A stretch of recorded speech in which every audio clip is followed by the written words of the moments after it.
किसान भाइयों, यूरिया का उपयोग हर किसान अपने खेतों में करता है। और देखिए, यूरिया एक ऐसा सेंसिटिव फर्टिलाइज़र है जिसको यदि आपने ज़्यादा दिया तो आपकी फसलों पे कीट व रोग ज़्यादा आएंगे और आपका प्रोडक्शन लॉस होगा। और यदि आपने उस फर्टिलाइज़र को कम दिया तो आपकी फसल के अंदर प्रोटीन की मात्रा प्रॉपर नहीं बन पाएगी, जिससे आपका प्रोडक्शन में यानी कि उत्पादन में भारी गिरावट देखने को मिलेगी। उसके साथ साथ एक कंडीशन ऐसी भी होती है कि उस कंडीशन में देने से जो यूरिया है वो हमारी फसलों पर रोग को कंट्रोल करता है, उत्पादन को बढ़ाता है। कुछ कंडीशन ऐसी होती है कि उस कंडीशन में आप देंगे तो रोग और ज़्यादा खतरनाक स्थिति में जाएगा आपको और उसका कंट्रोल करना मुश्किल हो जाएगा। उसी तरीके से कीट भी बहुत ज़्यादा स्प्रेड होंगे और उसको कंट्रोल करना भी मुश्किल हो जाएगा। तो देखिए, जो यूरिया है, यूरिया एप्लीकेशन की जो सिचुएशन है उसको समझना बहुत इंपॉर्टेंट है। कब हमें बेनिफिट देगा, कब हमें बेनिफिट नहीं देगा, कब हमें यूरिया उपयोग करना चाहिए, किस तरीके से उपयोग करना चाहिए।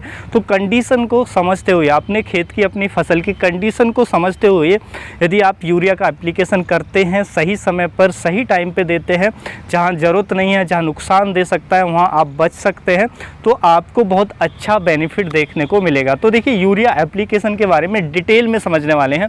वीडियो बहुत इन्फॉर्मेटिव होगा हर फार्मर के लिए, तो वीडियो को कंप्लीट जरूर देखिएगा। तो चलिए जानते हैं। देखिए, सबसे पहले हम जानते हैं कि यूरिया के अंदर आप सब जानते हैं नाइट्रोजन होता है जो 40% हमें देखने को मिलता है।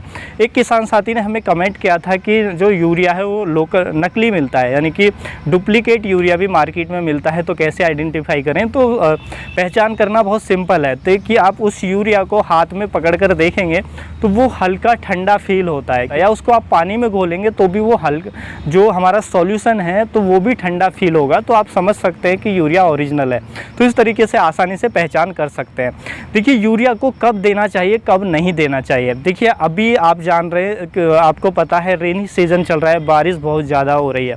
ऐसी कंडीशन में आपने कोई फसल लगाई हुई है और आपने बारिश ज़्यादा हो गई, खेत के अंदर पानी भर गया, वाटर लॉगिंग कंडीशन बन गई, कुछ समय बाद पानी सूख गया, लेकिन अभी भी नमी बहुत ज़्यादा बनी हुई है, तो जिसकी वजह से जो खेत में कुछ विल्ट का सिम्टम्स भी आपको देखने को मिल रहा है, रूट रॉट का सिम्टम देखने को मिलता है। तो ऐसी कंडीशन में यूरिया का एप्लीकेशन बहुत फ़ायदेमंद हो सकता है। यूरिया के साथ साथ आप ऐसे में सल्फ़र भी मिक्स करके अपने खेत में डाल देते हैं, तो इससे क्या होगा कि आपकी जो मिट्टी का मॉइस्चर है वो तेज़ी से ड्राई होगा, यानी कि मिट्टी तेज़ी से सूखेगी, जिससे जो विल्ट है वो कंट्रोल होगा। यानी कि जितनी तेज़ी से मिट्टी ड्राई होगी उतनी तेज़ी से जो रोग है, रूट रॉट है या विल्ट की समस्या है, वो उतनी तेज़ी से कंट्रोल होगा। तो ऐसी कंडीशन में आप यूरिया डाल सकते हैं अपने खेत के अंदर, तुरंत इससे मॉइस्चर कंट्रोल होगा। और हमने देखा भी है कि ऐसी कंडीशन में जो विल्ट है वो वहीं पर रुक जाता है, मॉइस्चर, हमारी जो मिट्टी है वो तेज़ी से ड्राई होती है, इससे बहुत बेनिफिट देखने को मिलता है। उसके साथ साथ देखिए, पानी भर जाने से, जब हमारे खेत के अंदर ज़्यादा पानी भर जाता है तो क्या होता है, पानी फिर लीच होता है, नीचे जाता है।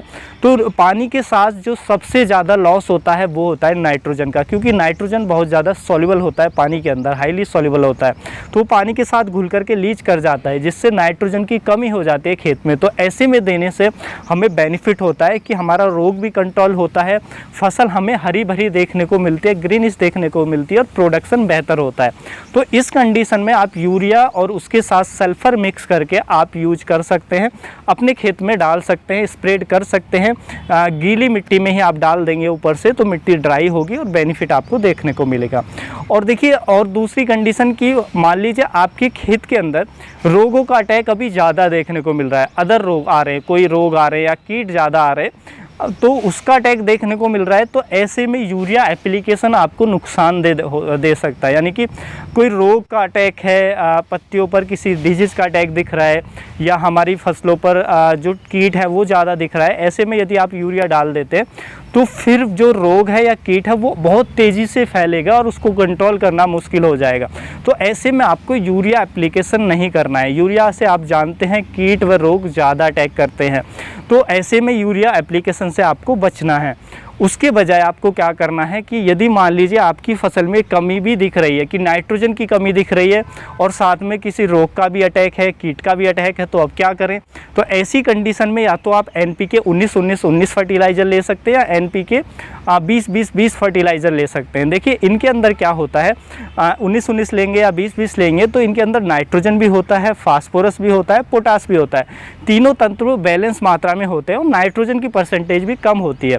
तो जब आप इसका स्प्रे लेते हैं, क्योंकि नाइट्रोजन के साथ पोटेशियम जा रहा है, तो क्या करता है कि नाइट्रोजन के साथ पोटेशियम जाने से जो नाइट्रोजन के नुकसान हैं उनको वो कम कर देता है। देखिए होता क्या है, मान लीजिए आपने यूरिया डाला अपने खेतों के अंदर, सेपरेट यूरिया डाल दिया, खेत के अंदर बिखेर दिया, तो यूरिया के अंदर जो नाइट्रोजन है उसको पौधा ले लेगा नाइट्रेट के फॉर्म में।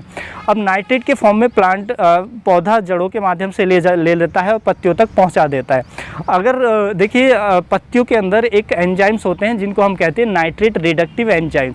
नाइट्रेट रिडक्टिव एंजाइम जो है उस नाइट्रोजन को कन्वर्ट करने का काम करते हैं। अगर नाइट्रेट रिडक्टिव एंजाइम्स पत्तियों के अंदर नहीं बनेंगे तो नाइट्रोजन नाइट्रेट के फॉर्म में ही पत्तियों में पड़ी रहेगी, घुलनशील रूप में पड़ी रहेगी। और जब ऐसे ही पत्तियों में पड़ी रहेगी तो कीट और फंगस ज़्यादा अटैक करती है, क्योंकि कीट और फंगस की जो सेल्स होती हैं उनके लिए भी नाइट्रोजन की ज़रूरत होती है नाइट्रेट फॉर्म में, तो इसलिए वो अटैक करती हैं और उस नाइट्रेट फॉर्म में जो नाइट्रोजन है उसको सक करती हैं, जिससे वो फंगस का या कीट का डेवलपमेंट होता है, उनकी सेल को भी वो भोजन के रूप में मिलता है। तो अगर वो सॉल्युबल फॉर्म में पड़ी रहेगी तो ज़्यादा अटैक होगा, लेकिन वहीं पर अगर नाइट्रेट रिडक्टिव एंजाइम ज़्यादा एक्टिवेट होंगे प्लांट के अंदर तो वो नाइट्रेट फॉर्म में जो नाइट्रोजन है वो तेज़ी से कन्वर्ट हो जाएगी प्रोटीन फॉर्म में, तो फिर हमारी फसलों पर कीट व रोग अटैक नहीं करेंगे।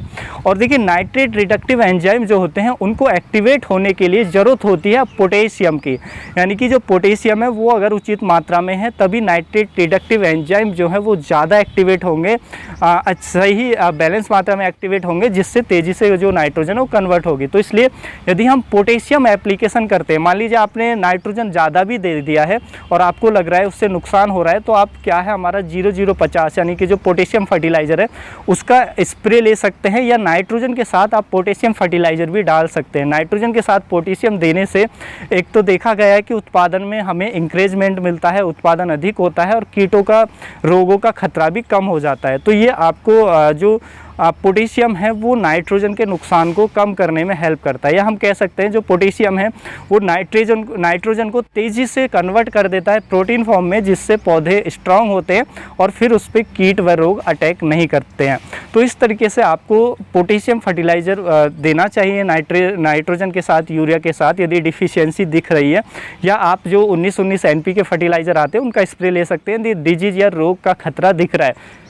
डिजीज और इंसेक्ट यानी कि कीट व रोग यदि नहीं दिख रहे हैं तो उस समय आप यूरिया का एप्लीकेशन कर सकते हैं, वो भी बैलेंस मात्रा में करें। तो देखिए यूरिया को आपको देखना पड़ेगा, कीट है रोग है तो कम एप्लीकेशन करें या उसके साथ पोटेशियम फर्टिलाइज़र दें, या 19-19 का आप स्प्रे भी ले सकते हैं तो वो काफ़ी अच्छा रहता है।